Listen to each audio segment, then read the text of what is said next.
Okay, so let's talk about the Ellingham diagram. हम extraction of metal में पहुंच चुके हैं कि मेटल के ऑक्साइड में से मेटल को निकालने के लिए हमें कोई रिड्यूसिंग एजेंट लेना पड़ेगा ताकि वो रिड्यूसिंग एजेंट ऑक्साइड में से ऑक्सीजन को खींचे और मेटल को सेपरेट करे। बट थर्मोडायनेमिक ऐसा कहता है भाई कि हर कोई रिड्यूसिंग एजेंट हर एक टेम्परेचर पे ये काम नहीं कर सकता है। ये काम तभी होगा जब overall delta G free energy change कैसा रहे, नेगेटिव रहे, बराबर। तो यही पता करने के लिए हमारे पास ये एलिंगम डायग्राम है। तो एलिंगम डायग्राम पहले यूज क्यों करना है? Why we will use it? We will use it to check suitable reducing agent कि रिड्यूसिंग एजेंट कौन सा लेना है। We will use it to check the suitable reducing agent and the temperature at which reduction reaction is feasible. Temperature at which reduction reaction is feasible. Right? चलिए बच्चों, ये graph बनने वाला है। डायग्राम ग्राफ के अंदर क्या इंडिकेट करेगा? तो ये बच्चों बनाने वाला है क्या ये? तो ये है graph of delta G of formation, right, that is free energy formation versus temperature का ये ग्राफ है। किसका ग्राफ है बच्चों? ये ग्राफ है free energy formation versus temperature, right. Gives free energy change versus temperature के अलग अलग रिएक्शन के लिए, राइट। फ्री एनर्जी चेंज और टेम्परेचर किस तरह से वेरी हो रहा है उसका ये ग्राफ है। हम मेनली प्लॉट करेंगे for the oxide.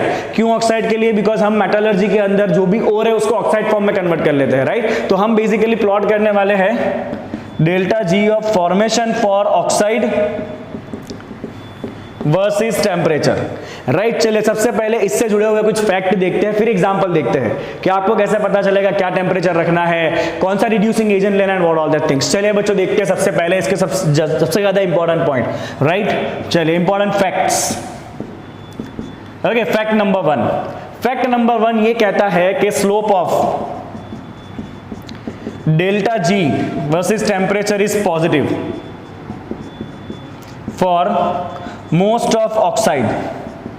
Most of oxide के लिए डेल्टा जी वर्सेस टेम्परेचर का जो ग्राफ है ना उसका स्लोप कैसा रहना है बच्चा लोग? पॉजिटिव रहने वाला है। क्यों ऐसा कहा मैंने? तो डेल्टा जी क्या होता है? डेल्टा जी होता है delta H minus T delta S. अब जब आपका ऑक्साइड बन रहा है, this is the graph of formation of oxide. Oxide कब बनेगा बच्चों? जब मेटल का एक्स मोल रिएक्ट करेगा ऑक्सीजन के साथ। मेटल का एक्स मोल जब एक मोल ऑक्सीजन से रिएक्ट करेगा ये बनाएगा metal oxide MXO solid form में। यहाँ पे ये गैसियस फॉर्म में, यहाँ पे ये सॉलिड फॉर्म में है। तो अगर यहाँ पे गैस ज्यादा है, यहाँ पे सॉलिड ज्यादा है, तो डेफिनेटली रैंडमनेस डिक्रीज हो रहा है क्योंकि इधर गैस है इधर सॉलिड है। तो हो क्या रहा है बच्चों? Randomness is decreases. रैंडमनेस क्या हो रहा है बच्चा? डिक्रीज हो रहा है। मतलब आपका जो एंट्रोपी है वो नेगेटिव आएगा। रैंडमनेस घट रहा है तो एंट्रोपी चेंज कैसा आएगा? नेगेटिव आएगा, राइट। मैं ग्राफ बाद में प्लॉट करूंगा, पहले आपको फैक्ट बताऊंगा उसके बाद ग्राफ प्लॉट करेंगे तो मजा ही कुछ और है, ठीक है ना। चलिए डेल्टा एस आएगा नेगेटिव। अब आपका गिब्स लॉ ये कहता है, ये रहा delta G equal to H minus T delta S. उसमें ये डेल्टा एस कैसा है? नेगेटिव है। मतलब ये माइनस माइनस क्या होने वाला है? प्लस होने वाला है। तो आप जितना टेम्परेचर बढ़ाओगे, जितना आप टेम्परेचर को बढ़ाओगे क्या होगा बच्चों से? अभी एक और बात सीखो, डेल्टा एच कैसा होगा? तो यहाँ पे ऑक्साइड फॉर्म हो रहा है। ऑक्साइड जब भी फॉर्म होगा तो एनर्जी रिलीज होगी। जब भी ऑक्साइड फॉर्म होगा तो थिंग इज वेरी सिंपल बच्चों, जब भी कोई कंपाउंड बनता है ना तो एनर्जी रिलीज होती है। एनर्जी रिलीज होगी मतलब ये डेल्टा एच कैसा होगा? आपका नेगेटिव होगा। फॉर्मेशन है ना, तो डेल्टा एच कैसा होना है? आपका नेगेटिव होने वाला है, ठीक है। अब यहाँ पे डेल्टा एस भी कैसा है? नेगेटिव है। तो ये माइनस माइनस क्या हो जाएगा? प्लस हो जाएगा, ठीक है। इसका मतलब क्या होगा आपका? यहाँ पे मैं अलग से अगर लिखूं डेल्टा जी के अंदर तो पहला टर्म आपका नेगेटिव है जो फिक्स है, वो वेरी नहीं होगा। Minus temperature is always positive and delta S is negative, right. तो ये माइनस माइनस मतलब एक टर्म आपका माइनस रहेगा और ये माइनस माइनस पीछे वाला टर्म प्लस हो जाएगा। पीछे वाला टर्म क्या होगा बच्चा लोग? प्लस हो जाएगा। तो जितना आप टेम्परेचर को बढ़ावा दोगे ना उतना ये पॉजिटिव वैल्यू भी बढ़ेगा, उतना ये डेल्टा जी क्या होगा? इंक्रीज होगा। क्योंकि नेगेटिव वाला टर्म तो फिक्स है, अगर पॉजिटिव वाला टर्म बड़ा होता जाएगा तो डेफिनेटली क्या होगा भाई? डेल्टा जी जो है वो धीरे धीरे बढ़ने वाला है, इसमें कोई डाउट ही नहीं है। समझ गए इतना आप लोग? चलिए इतना अगर समझ गए तो पहली चीज क्लियर है कि ग्राफ का जो स्लोप है वो कैसा रहेगा? पॉजिटिव रहेगा फॉर फॉर्मेशन ऑफ ऑक्साइड। ये मैंने यहाँ पे रीजन आपको क्लियर कट बता दिया है कि डेल्टा एस आपका नेगेटिव है। अब अगर टेम्परेचर भी बढ़ेगा तो ये जो टी डेल्टा एस वाला पार्ट है वो मोर एंड मोर पॉजिटिव होता जाएगा, तो डेल्टा जी भी पॉजिटिव होगा। लिख दूं वो पॉइंट यहाँ पे? So with increase in temperature T delta S will become more and more negative, which makes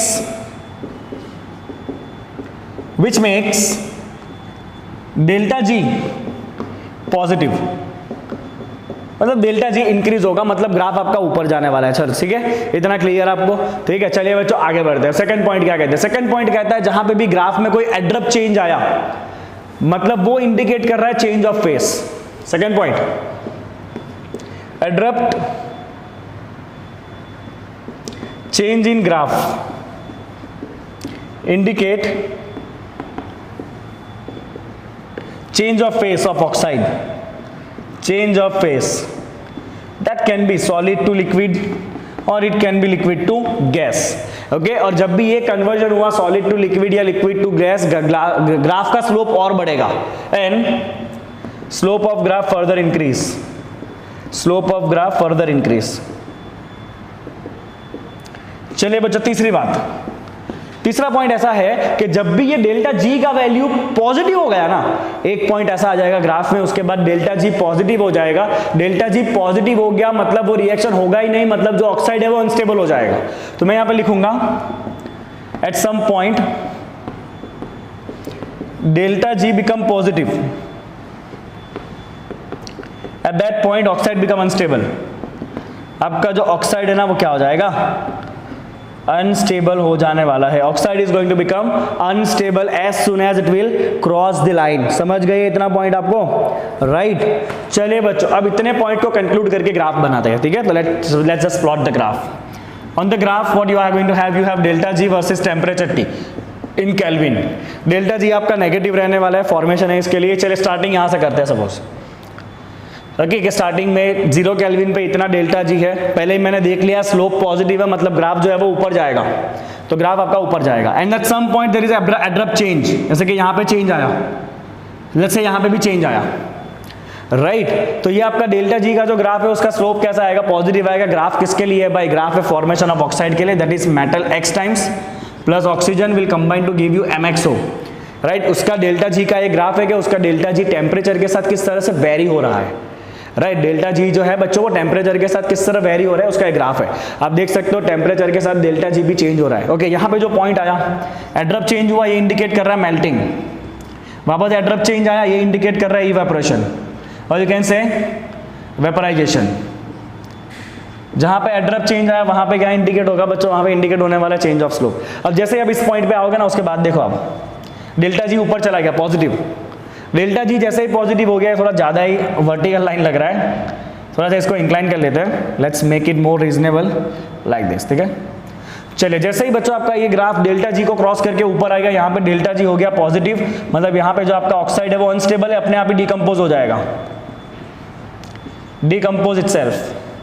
यहाँ पे ऑक्साइड जो है वो अपने आप को ही डिकम्पोज कर लेगा, बिकॉज उसके लिए डेल्टा जी पॉजिटिव हो गया है, राइट। तो ये तो मैंने बच्चों अभी आपको क्या बताया? ये तो मैंने अभी आपको बताया खाली किसी भी एक के लिए आपको मैंने डेल्टा जी वर्सेस टी का ग्राफ बताया। बट अब आप जब रिएक्शन चेक करोगे ना, तो आपके पास दो अलग अलग चीजें होगा, एक ऑक्साइड होगा और दूसरा आपका रिड्यूसिंग एजेंट होगा।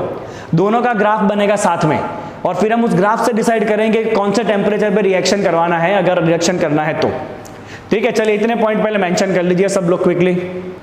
Okay let's see in short about the limitation of this Ellingham diagram, फिर एग्जांपल करने का चालू करेंगे हम। तो दो लिमिटेशन है बच्चों, first is no information about the kinematics और kinetics, no information about kinetics of the reaction, मतलब अगर रिएक्शन हो रहा है ये तो पता चल जाएगा, बट ये रिएक्शन कितने टाइम में होगा, कितने स्पीड से होगा, वो सब डेटा आपको बिल्कुल भी मिलने वाला नहीं है, ठीक है। दूसरी बात जो है बच्चों इसके लिमिटेशन में कि जो डेल्टा जी का वैल्यू है ना, it is based on equilibrium constant. We know the relation delta G equal to minus RT ln K, right. Delta G का वैल्यू है based on equilibrium constant, that is delta G equal to minus RT ln K। But कई बार ऐसा होता है कि reaction के अंदर सॉलिड्स इन्वॉल्व हो, right, but number of time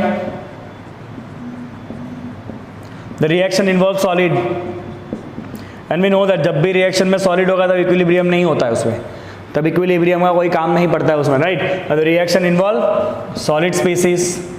तो this two are the major limitation of this. चलिए लिमिटेशन को मारते हैं गोली, अब चलते हैं डायग्राम के ऊपर। ओके अब देखो बच्चों, मैं यहाँ पे आपको एक मस्त एग्जांपल दे रहा हूँ, आप खाली इस एग्जांपल को समझ लो, आपकी नैया पार हो जाएगी, ठीक है ना।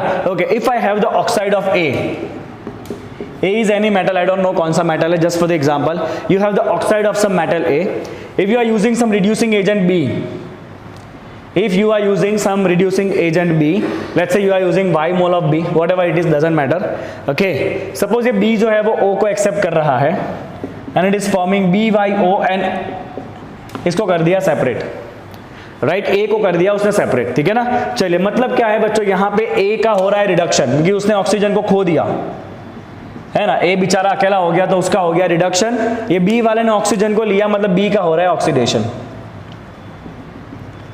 अगर ये रिएक्शन फिजिबल है तो ओवरऑल जो इसका डेल्टा जी है should be negative for feasibility.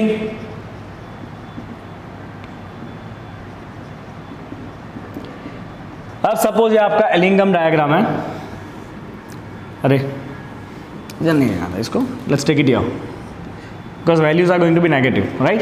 Let's say this is our Ellingham diagram, delta G versus T and this all values are negative. Okay चलिए मैं आपको दोनों का ग्राफ दे देता हूं। सपोज ए के ऑक्साइड फॉर्मेशन का ग्राफ कुछ ऐसा है, this is the graph of the oxide formation of ए।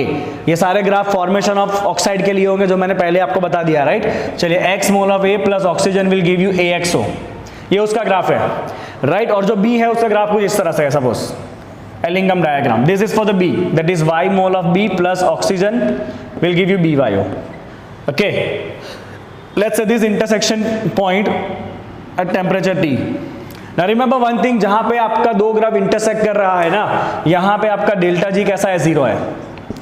यहां पे आपका ओवरऑल डेल्टा जी कैसा है बच्चों, 0 है and the reaction is in equilibrium, ठीक है। ओके अब आप ध्यान से देखना, अब ध्यान से देखना बच्चों, स्टेबिलिटी के लिए हम ये चाहते हैं कि डेल्टा जी जितना बने उतना नेगेटिव हो। स्टेबिलिटी के लिए आप क्या चाहते हो, स्टेबिलिटी तभी मिलेगा जब डेल्टा जी नेगेटिव हो। तो यहां पे पहले इस रीजन में देखो किसका लाइन नीचे है, किसका लाइन नीचे है भाई, बी वाले का लाइन जो है वो नीचे है, ठीक है ना। ये जो बी वाला है उसका लाइन नीचे, ये बी का लाइन है, ये ए का लाइन है। बी का लाइन नीचे मतलब यहाँ पे ऑक्साइड ऑफ बी स्टेबल है, यहाँ पे बी का लाइन नीचे है मतलब यहाँ पे बी का ऑक्साइड कैसा है भाई, स्टेबल है। तो मैं यहाँ पे लिखूंगा ऑक्साइड ऑफ बी स्टेबल। इस रीजन में यहां पे बी का ऑक्साइड स्टेबल है और ए का ऑक्साइड जो है वो अनस्टेबल है क्योंकि उसका लाइन ऊपर है कंपेयर टू दिस। चलिए कंपेयर टू दिस, तो oxide of A is less stable. Okay चलिए जैसे ही आप ये टेम्परेचर को क्रॉस करोगे, अब देखो ए का लाइन नीचे आ गया, बी का लाइन ऊपर चला गया।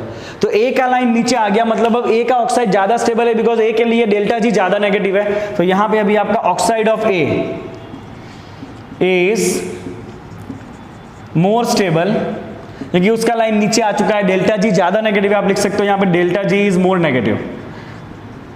अब यहाँ पे इसके लिए डेल्टा जी नेगेटिव हो गया है और आपका यहाँ पे ऑक्साइड ऑफ बी जो है वो हो चुका है आपका लेस स्टेबल, ठीक है ना। इसका मतलब क्या है बच्चों, यहाँ पे बहुत ही ध्यान से आप देखना अभी कि यहाँ पे ए का ऑक्साइड अनस्टेबल है मतलब यहाँ पे ए के ऑक्साइड को टूटने के चांसेस है बाई बी। ये जो रीजन है इस रीजन में ए का ऑक्साइड अनस्टेबल है, ए का ऑक्साइड अनस्टेबल है और बी का ऑक्साइड स्टेबल है। मतलब बी चाहेगा अपना ऑक्साइड बनाना क्योंकि बी का ऑक्साइड स्टेबल बन रहा है और ए चाहेगा अपने ऑक्साइड को तोड़ना बिकॉज ए का ऑक्साइड अनस्टेबल है। मतलब ये जो आपका रीजन है ना, ये रीजन, इस रीजन के अंदर बी जो है वो ए के ऑक्साइड को तोड़ सकता है क्योंकि ए का ऑक्साइड अनस्टेबल है।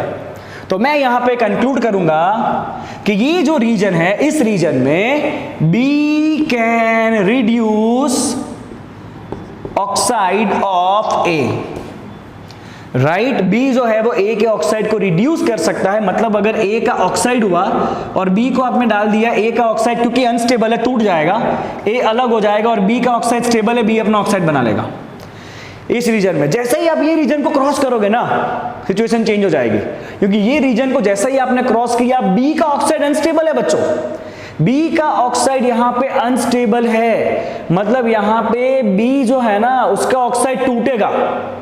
तो यहां पे क्या होगा, इस रीजन के अंदर ए जो है ना वो बी को ऑक्सीडाइज कर रिड्यूस कर सकता है, A can reduce oxide of B. समझ लो ध्यान से बच्चों, यहाँ पे इस रीजन के अंदर बी का लाइन ऊपर चला गया है, मतलब बी का ऑक्साइड अनस्टेबल है, बी को जो है वो ए तोड़ डालेगा, बी के ऑक्साइड को, राइट। मतलब यहाँ पे क्या होगा कि अगर आपके पास बी का ऑक्साइड हुआ, उसके अंदर आपने ए डाला ना, तो ए क्या करेगा, बी में से ऑक्सीजन को खींच लेगा और इसको अलग कर देगा, राइट। ओके, मतलब इस रीजन के अंदर बी जो है वो ए के ऑक्साइड को रिड्यूस करेगा और इस रीजन में ए जो है वो बी के ऑक्साइड को रिड्यूस करेगा। तो अपने रिएक्शन में देखो बच्चों, अपने रिएक्शन में अपने को ए के ऑक्साइड को तोड़ना है, तो चेक करते हैं ए का ऑक्साइड कहाँ पे अनस्टेबल है। अनस्टेबल मतलब ए के ऑक्साइड का लाइन ऊपर कहाँ पर है, तो ये रहा, इधर ए के ऑक्साइड का लाइन ऊपर है, मतलब ये रिएक्शन हो सकता है टेम्परेचर लेस देन टी, इस तरफ। तो ये रिएक्शन फिजिबल है बच्चों आपका, this reaction is only feasible at temperature, let's give it name as T1 less than T1। T1 से कम टेम्परेचर पे ही ये रिएक्शन हो सकता है, राइट। T1 से ज्यादा टेम्परेचर पे जाओगे तो फिर ये बी आपको एज अ रिड्यूसिंग एजेंट काम में आने वाला नहीं है। तो इस तरह से बच्चे आपको एलिंगम डायग्राम में 1 बाय 1 चेक करना है। आप इतना ध्यान रखो कि आपको जो ऑक्साइड को डिकम्पोज करना है ना, वो ऑक्साइड का लाइन ऊपर होना चाहिए। अगर वो लाइन ऊपर है तो वो अनस्टेबल है, और उसके नीचे जो भी मेटल होगा वो उसको डिकम्पोज कर सकता है। समझ गए इतना आप? चलिए आप ये एग्जांपल लिखिए, इसके बाद में आपको एक एग्जांपल बना के देता हूं और कुछ क्वेश्चंस आपको पूछूंगा जो आपको आंसर करना है। चलिए फटाफट पहले इसको लिखिए। Okay, so let us solve one question from NCERT exemplar based on this Ellingham diagram. So you are given Ellingham diagram, you can see this is delta G versus temperature T. Okay, आपके पास 4 अलग अलग graph दिए हुए हैं।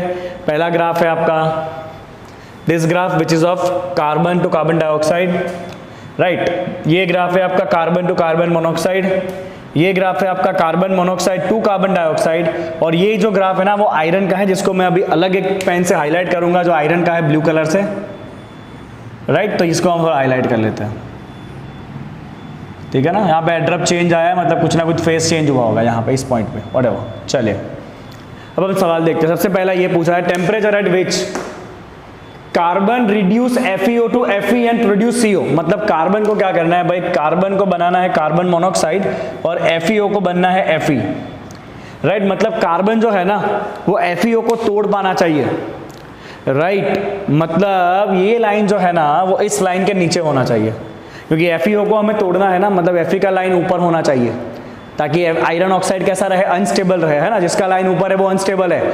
तो यहाँ पे क्या होगा बच्चों, आपका ये जो FeO का लाइन है ना, ये FeO कैसा होना चाहिए, शुड बी अनस्टेबल, मतलब इसका जो लाइन है ना शुड बी अबोव होना चाहिए, the line above the line of C to CO। Check करो कौन सा ऐसा रीजन है जिसके अंदर FeO का लाइन ऊपर है, किसके ग्राफ से, C टू CO से। तो C टू CO वाला लाइन आपका ये रहा, ये आपका C टू CO वाला लाइन, और ये आपका Fe वाला लाइन है। हमें Fe वाला लाइन ऊपर चाहिए, तो यहाँ पे इंटरसेक्ट कर रहे दोनों।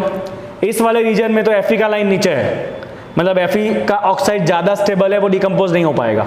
बट जैसे ही A पॉइंट को क्रॉस करोगे ना, जैसे ही A पॉइंट को क्रॉस करोगे Fe का लाइन ऊपर आ गया और कार्बन से कार्बन मोनोऑक्साइड का लाइन नीचे आ गया, मतलब अब Fe ऑक्साइड जो है वो अनस्टेबल है, तो ये कार्बन उसको इजीली डिकम्पोज कर सकता है, मतलब अबव द टेम्परेचर ए, या you can say above the point A. तो आपका पहले का आंसर आएगा बच्चों, आंसर आएगा above point A, above point A, right. आप देख सकते हो पॉइंट ए के बाद Fe का लाइन ऊपर चल रहा है, ये वाला लाइन नीचे चल रहा है, मतलब ये का ऑक्साइड स्टेबल है, मतलब ये ऑक्साइड बनने की कोशिश करेगा और ये ऑक्साइड डिकम्पोज होने की कोशिश करेगा, जो हमें चाहिए। सेकंड देखते हैं, below the point A FeO can be reduced by below the point A, मतलब इस A पॉइंट के नीचे, इस A पॉइंट के नीचे FeO को रिड्यूस कौन कर पाएगा। तो अब ये देखो बच्चों, A पॉइंट के नीचे FeO को रिड्यूस करना है, मतलब FeO को हमें तोड़ना है, मतलब FeO का लाइन ऊपर होना चाहिए। तो ऐसा कौन है जिसका लाइन नीचे है, चेक करो। तो A से अंदर वाले रीजन में FeO का लाइन ये रहा, उसके नीचे ये लिख रहा है, कौन सा रीजन है भाई, CO से CO2। इसका मतलब कार्बन मोनोऑक्साइड जो है ना वो इस Fe ऑक्साइड को डिकम्पोज कर सकता है या उसको रिड्यूस कर सकता है, राइट। तो आपका आंसर आएगा कार्बन मोनोऑक्साइड ये काम कर सकता है, so it can be reduce by carbon monoxide only, क्योंकि खाली कार्बन मोनोऑक्साइड ही ऐसा है बिलो द A पॉइंट जिसका लाइन इस ऑक्साइड से नीचे है, राइट। बाकी ये दोनों तो ऊपर है, मतलब ये दोनों ऑक्साइड तो खुद अनस्टेबल है। कार्बन मोनोऑक्साइड वाला ये ग्राफ अनस्टेबल है, कार्बन डाइऑक्साइड का ग्राफ भी अनस्टेबल है, मतलब ये दोनों तो बनेंगे ही नहीं, राइट बढ़ेगा। हाँ यहाँ पे आओगे तो ये रिएक्शन हो सकता है क्योंकि ये आप Fe ऑक्साइड ऊपर है जो अनस्टेबल है, ये वाला कार्बन मोनोऑक्साइड से कार्बन डाइऑक्साइड नीचे है, मतलब ये ज्यादा स्टेबल रिएक्शन है, तो ये रिएक्शन प्रोसीड होगा और इसको डिकम्पोज करेगा, ठीक है ना। तो आपका आंसर आएगा reduce by carbon monoxide only, because यही लाइन ऐसा है, only line below Fe to FeO below point A, ठीक है। मैं हर एक का रीजन लिख रहा हूं ताकि आपको आगे जाके क्लियर रहे। चलिए आगे देखते हैं बच्चों। Third question, for reduction of FeO at temperature D which is correct. तो टेम्परेचर D ये रहा, आपको करना है उसका रिडक्शन, राइट। रिडक्शन करना चाहते हो मतलब आपका FeO का लाइन कहाँ होना चाहिए, ऊपर होना चाहिए। देखो ये रहा FeO का लाइन ऊपर है, राइट। किस किस से ऊपर है FeO का लाइन, तो FeO का जो लाइन है वो इससे भी ऊपर है और इससे भी ऊपर है, मतलब कार्बन भी इसको रिड्यूस कर सकता है। अगर कार्बन कार्बन डाइऑक्साइड बनाएगा तो भी वो FeO को तोड़ सकता है, और अगर कार्बन कार्बन मोनोऑक्साइड बनाएगा तो भी वो FeO को तोड़ सकता है, राइट। मतलब दोनों रिएक्शन के लिए डेल्टा G आपका नेगेटिव आएगा। मतलब क्या कहा मैंने वो समझो बच्चों। मैंने ये कहा अगर D पॉइंट के आगे आप जाओगे, अगर आप बच्चों D पॉइंट के आगे जाओगे तो मैं यहां पे लिखूंगा above point D, right. Above point D अगर मैं लिखूं कि कार्बन बन रहा है CO2 और FeO बन रहा है Fe, देख लो FeO टूट के Fe बना कार्बन डाइऑक्साइड, रिएक्शन फिजिबल है क्योंकि कार्बन का लाइन नीचे है, कार्बन का लाइन नीचे मतलब ये रिएक्शन कैसा है आपका फिजिबल है, ओके, राइट। तो कार्बन से कार्बन डाइऑक्साइड, FeO से FeO ये रिएक्शन होने वाला है, राइट। FeO से Fe ये रिएक्शन होने वाला है, क्यों होने वाला है, बिकॉज FeO को टूटना है तो FeO का लाइन ऊपर है, कार्बन से कार्बन डाइऑक्साइड का लाइन नीचे है, बराबर। मतलब ये ज्यादा स्टेबल है और ये अनस्टेबल रिएक्शन, बराबर है। मतलब इसके लिए डेल्टा G नेगेटिव आएगा। ये रिएक्शन का डेल्टा G कैसा आना है, नेगेटिव है, बिकॉज ये फिजिबल है। चलिए अब ये सोचते हैं कि अगर कार्बन बनाया कार्बन मोनोऑक्साइड और FeO टूट के बना Fe, क्या ये रिएक्शन फिजिबल है, चेक करो। तो आपके पास ऑक्साइड है FeONCO, एट पॉइंट D की मैं बात करूं FeO ऊपर है, मतलब FeO अनस्टेबल है, CO नीचे है, मतलब CO स्टेबल है, ओके। CO बन रहा है, स्टेबल बन रहा है, अनस्टेबल डिकम्पोज हो रहा है, ये रिएक्शन भी फिजिबल है, मतलब इसके लिए भी डेल्टा G कैसा आने वाला है बच्चा, नेगेटिव आने वाला है, राइट। बट अगर मैं इसकी बात करूं थर्ड वाले की, ओके, अगर मैं D पॉइंट के ऊपर ये बात करूं, अगर मैं ऐसा लिखूं D पॉइंट के ऊपर, ध्यान से देखना बच्चों कि FeO में से बना है Fe, राइट। और ये वाला कौन सा लाइन है, ये रहा, कार्बन मोनोऑक्साइड बना कार्बन डाइऑक्साइड, कार्बन मोनोऑक्साइड बना कार्बन डाइऑक्साइड, तो ये रिएक्शन फिजिबल नहीं होगा क्योंकि D पॉइंट से जैसे ही आप आगे जाओगे ना बच्चों, D पॉइंट से जैसे ही आप आगे जा रहे हो आपको क्या दिख रहा है, D पॉइंट से आगे जाने पे आप देख पाओगे कि Fe का लाइन नीचे आ गया, मतलब Fe तो स्टेबल हो गया है, और ये जो आपका बन रहा है CO से CO2 वो अनस्टेबल है, मतलब ये रिएक्शन नहीं होगा। इसके लिए डेल्टा G कैसा हो जाएगा, पॉजिटिव हो जाएगा। अब आप वन बाय वन सारे ऑप्शन चेक कर सकते हो। पहला option delta G for overall reduction with carbon monoxide is 0 at point D, यही ऑप्शन था अपना, at point D, exactly point D की बात की है। पॉइंट D के ऊपर देखो बच्चों, आप पॉइंट D के ऊपर आपका CO का लाइन, कार्बन मोनोऑक्साइड का लाइन और Fe का लाइन मैच हो रहा है, मतलब यहाँ पे डेल्टा G 0 है, तो ये आपका राइट आंसर है। और अगर आपको अबोव द पॉइंट D कहा गया है ना, तो ये रहा, मैंने जो किया है वो आपको चेक करना है, above the point D, but exactly at point D की बात की है, दोनों ग्राफ मैच कर रहे हैं, मतलब डेल्टा G 0, रिएक्शन इक्विलिब्रियम में है। किसका reaction, reduction with carbon monoxide. तो ये हो गया बच्चों आपका एलिंगम डायग्राम का कंप्लीट डिस्कशन। अब ये एलिंगम डायग्राम को यूज करेंगे हम इन ब्लास्ट फर्नेस, राइट। ये आपने 10th स्टैंडर्ड में पढ़ा होगा ब्लास्ट फर्नेस का प्रोसेस। इसके बाद हम यही सीखेंगे एक्सट्रैक्शन ऑफ आयरन किस तरह से कराया जाता है वो। चलिए इसको कंप्लीट कर लीजिए एंड आई होप कि एलिंगम डायग्राम के सारे क्वेश्चन आप बहुत इजीली कर पाओगे। आपको खाली इतना ध्यान रखना है कि जो आप रिड्यूसिंग एजेंट ले रहे हो ना, उसका लाइन नीचे होना चाहिए। जो रिड्यूसिंग एजेंट ले रहे हो उसका लाइन नीचे होना चाहिए, और जो ऑक्साइड है ना उसका लाइन ऊपर होना चाहिए। आप लिखना है तो लिख सकते हो, रिड्यूसिंग एजेंट नीचे रहेगा, ऑक्साइड ऊपर रहेगा तो रिएक्शन होगा, अगर उल्टा है तो नहीं होगा। चलिए यहाँ पे एलिंगम डायग्राम आपका पूरा होता है, ओके।